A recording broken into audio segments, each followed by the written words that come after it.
اس کی طرف کھینچے جا رہے ہیں.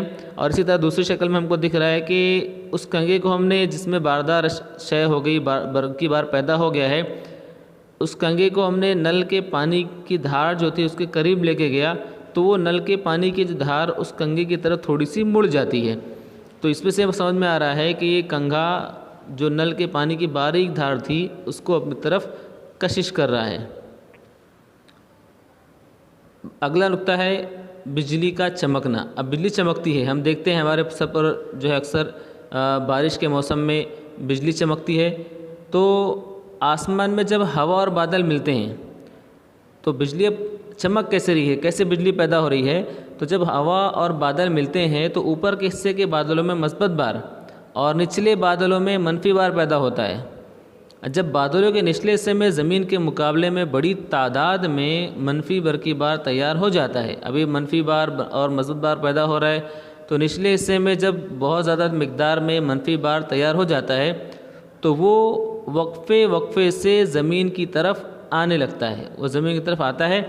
اس وقت برقی بار کے بہاؤ کی وجہ سے، تو جو برقی بار کا بہاؤ ہو رہا ہے اس کی وجہ سے حرارت، روشنی اور آواز کی توانائی پیدا ہوتی ہے. اب ہم دیکھتے ہیں کہیں کہیں بجلی گرتی ہے تو بجلی کا گرنا کیا ہے کہ بادل اور عمارتیں، درخت وغیرہ میں مخالف برقی بار ہوتا ہے. بادل میں اور عمارت اور درخت میں مخالف برقی بار ہونے کی وجہ سے بادل کا برقی بار عمارت یا درخت کی جانب بہنا شروع ہو جاتا ہے. تو برقی بار کیا ہوگا کہ عمارت یا درخت کی جانب بہنا شروع ہو جائے گا، اسی کو بجلی کا گرنا کہتے ہیں. تو اس کی وجہ سے کیا ہوتا ہے کہ بجلی گر جاتی ہے. اب عمارتوں پر بجلی گرتی ہے تو عمارتوں کو ہم بجلی کے گرنے سے بچائیں کیسے، یا اس کے نقصان سے کیسے بچا جائے؟ تو اس کے لیے برق ربا کا استعمال کرتے ہیں. اب دیکھیے برق ربا کس طرح بنایا جاتا ہے. تو آسمان سے گرنے والی بجلی کے نقصانات سے بچنے کے لیے جو آلہ ہم استعمال کرتے ہیں اسے برق ربا کہتے ہیں. جو آلہ استعمال کیا جاتا ہے وہ برق ربا کہلاتا ہے. برق ربا یعنی تانبے کی لمبی پٹی عمارت کے سب سے اونچے حصے پر اس کا ایک سرا ہوتا ہے. تانبے کی پٹی ہوتی ہے، کاپر میٹل کی بنی ہوئی ایک پٹی ہوتی ہے اور اس کو اونچے حصے پر ایک سرا ہوتا ہے اور یہ سرا بھالے کی طرح نوکیلا ہوتا ہے. اور پٹی کا دوسرا سرا زمین کے اندر لوہے کی موٹی اور مضبوط چادر سے جوڑا جاتا ہے. اس کو ہم اندر جا کر لوہے کی موٹی اور مضبوط چادر سے جوڑ دیتے ہیں. اس کے ایک گھڑا کر کے کوئلہ اور نمک ڈالا جاتا ہے. اس میں ہم لوگ کوئلہ اور نمک ڈالتے ہیں. اس آمیزے کے درمیان لوہے کی یہ چادر کھڑی کی جاتی ہے. گھڑے میں پانی ڈالنے کی سہولت ہوتی ہے اور اس میں پانی بھی ڈالا جاتا ہے. کیا کیا چیز ہوتی ہیں وہاں پر؟ ایک تو لوہے کی چادر ہوگی اور کوئلہ اور نمک ہوگا اور اس میں پانی بھی ڈالا جاتا ہے. اس طرح بجلی فوراً ہی زمین میں چلی جاتی ہے اور ہم نقصان سے بچ جاتے ہیں. اگر وہ بجلی عمارت کی طرف بڑھی تو عمارت کی طرف بڑھنے کی وجہ سے وہ کاپر کی جو پلیٹ ہے، کاپر کی جو چادر ہے، تانبے کی جو چادر ہے اس سے ہوتی ہوئی سیدھا زمین میں پہنچ جاتی ہے اور عمارت کو نقصان نہیں ہوتا. اب آئیے مشق کریں. یہاں شکل دیا گیا ہے. ذیل کی تصویر میں دیوار پر چپکا ہوا غبارہ دکھایا ہے. غبارے پر کون سا برقی بار ہوگا لکھیے. اب دیکھیے دیوار پر ہم کو دکھ رہا ہے کہ رائٹ سائڈ میں مثبت بار ہے، لیفٹ سائڈ میں منفی بار ہے اور غبارہ منفی بار جو جہاں پر ہے اس جانب کشش ہوا ہے. تو ظاہر سی بات ہے دونوں مخالف برقی بار جہاں ہوتے ہیں تو وہاں پر کشش کا مول ہوتا ہے، اس لیے غبارے پر مثبت بار ہوگا، اس لیے وہ منفی بار کی جانب کشش کیا گیا. تو غبارے پر ہم لکھ سکتے ہیں کہ منفی برقی بار ہوگا. سوکھے کپڑے سے آئینہ صاف کرنے پر دوبارہ اس پر دھول بیٹھ جاتی ہے، ایسا کیوں؟ تو ہوتا ہی ایسا ہے کہ ہم سوکھے کپڑے سے جب آئینہ صاف کرتے ہیں تو کپڑے کے جو باردار ذرات ہیں وہ آئینے پر چپک جاتے ہیں، جس کی وجہ سے کیا ہوتا ہے کہ اس میں برقی بار پیدا ہو جاتا ہے اور برقی بار کے پیدا ہونے کی وجہ سے جو دھول کے باریک ذرات ہیں وہ اس کو اپنی طرف کشش کر لیتا ہے، جس کی وجہ سے آئینے پر دھول کے ذرات بیٹھ جاتے ہیں. روزمرہ کی زندگی کی اشیاء جن پر برقی بار پیدا کیا جا سکتا ہو فہرست بنائیے. جن پر ہم برقی بار پیدا کر سکتے ہیں اس کی فہرست آپ کو بنانا ہے. تو کنگھا ہم نے دیکھا اور سلاخ ہے، کپڑا ہے، یہ ایسی چیزیں ہیں جن پر ہم اون ہے برقی بار پیدا کر سکتے ہیں. اون کے جو کپڑے ہوتے ہیں یا پھر اون کے سویٹر ہوتے ہیں ہمارے، ان پر بھی برقی بار پیدا ہو جاتا ہے. تو یہ ان کے نام تھے.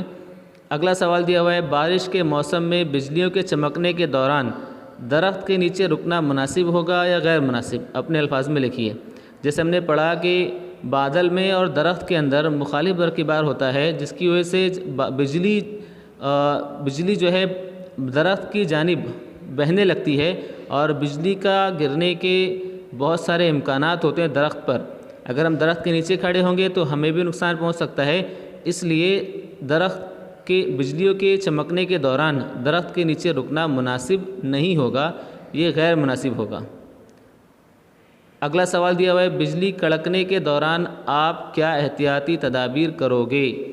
تو سب سے پہلی بات، کسی بڑی عمارت یا درخت کے نیچے ہم نہیں کھڑے رہیں گے، کھلے میدان میں کھڑے ہو جائیں گے، وہاں بجلی کی گرنے کے امکانات کم ہوتے ہیں۔ کوئی ہم برقی آلہ استعمال کر رہے ہیں تو اس کو بند کر دیں گے۔ موبائل کا استعمال بجلی چمکنے کے دوران، بجلی کڑکنے کے دوران نہیں کریں گے، ورنہ جو بجلی اس کے راستے سے بھی ہم تک پہنچ سکتی ہے۔ تو یہ چند احتیاط ہیں جو ہم کر سکتے ہیں، اس کے علاوہ اور بھی احتیاط آپ لکھ سکتے ہیں۔ اب آگے دیا گیا ہے دانش ایک بڑے کنگھے کو اون کے کپڑے پر رگڑتا ہے، اس کنگھے پر نلی کی مدد سے صابن کا بلبلہ تیار کر کے رکھا گیا، بلبلے کنگھے سے چپک جاتا ہے، جبکہ غبارہ کنگھے پر سے اچھلتا ہے، پھر دوبارہ کنگھے پر چپک جاتا ہے۔ اس طرح اس کے اچھلنے کا عمل بار بار جاری رہتا ہے، ایسا کیوں ہوتا ہے؟ آپ اپنے الفاظ میں لکھیے۔ چونکہ کنگھے کو اون کے کپڑے پر رگڑنے سے اس میں منفی برقی بار پیدا ہو جاتا ہے، اور صابن کا جو بلبلہ ہوتا ہے چونکہ وہ اس میں کوئی بار نہیں ہے، لیکن پھر اس کے مقابلے میں بار اس پر کم ہوتا ہے، جس کی وجہ سے کیا ہوتا ہے وہ مثبت باردار کے طور پر کام کرتا ہے۔